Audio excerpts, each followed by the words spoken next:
Tere tulemast Võrkturunduse lehele. Minu nimi on Kristjan Kiis.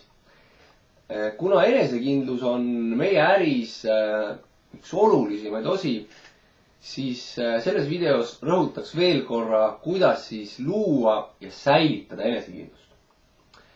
Et üks suuremaid põhjuseid, miks see on nii, on see, et meie ärisse sisenemise tasu on niivõrd väike, et need takistused, mis muidu ei oleks takistused teistes ärides, osutuvad nüüd meile määravaks. Näitena võiks tuua selle, et enesekindlus ei oleks ju probleemiks siis, kui sa kulutaksid või investeeriksid oma ärisse 1 000 000 krooni. Sa investeerid sinna 1 000 000 krooni, sa töötad, sa oled uhke selle üle, sa oled oma raha sinna alla pannud, sa oled näinud vaeva, soetanud need, mis iganes võimalused, tööriistad sul selleks äriks peaks vaja minema. Ja sinu usk ärisse on piisavalt tugev. Küll aga, kui sa investeerid oma ärisse 500 000 või 10 000 krooni ja selleks, et siis oma äri alustada, siis sinu enesekindlus selle äri suhtes ei ole nii tugev ja see võib saada probleemiks. Kõige tähtsam on siis endale selgeks teha, mis on see, mis sul on, millega sa tegeled ja mida sa pakud lisaks inimestele, kelle sa oma ärist räägid. Ehk et kui sa mõtled selle peale näitena, et mida sa oled saavutanud, mis on see enesekindlus, mida sa oled saavutanud elus. No me võime tuua näiteks, et see on näiteks kingapaelte sidumine. Et kui sa alustasid, siis sa ei olnud nii enesekindel ja see tundus meeletult raske. Kindlasti on inimesi, kes said sellega võib-olla kergemini hakkama. Aga võib-olla sul ei õnnestunud seda kohe selgeks õppida ja võib-olla võttis see sul pikemat aega, aga lõpuks sa saavutasid selle enesekindluse ja õppisid oma kingapaelu siduma. Sa lihtsalt tegid ja tegid ja tegid ja tegid seda, kuni sa lõpuks sidusid oma kingapaelud ise. Ja sa enam ei mõeldud sellele.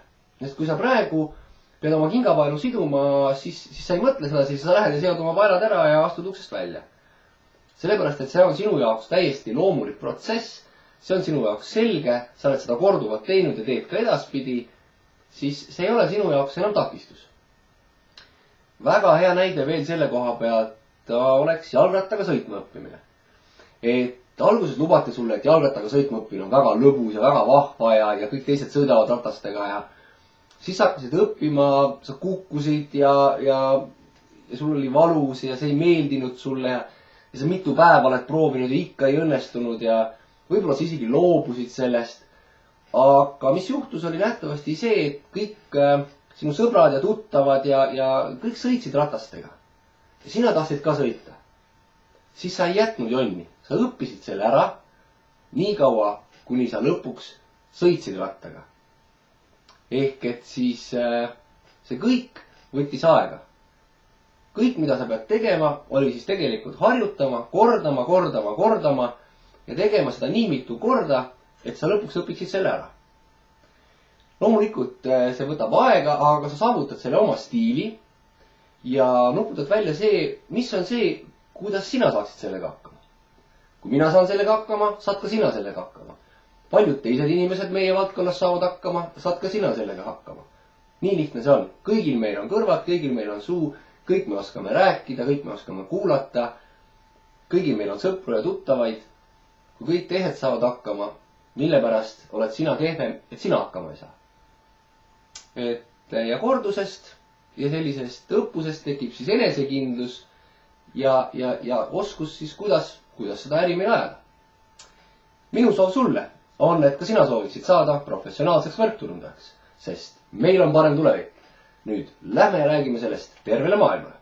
Aitäh!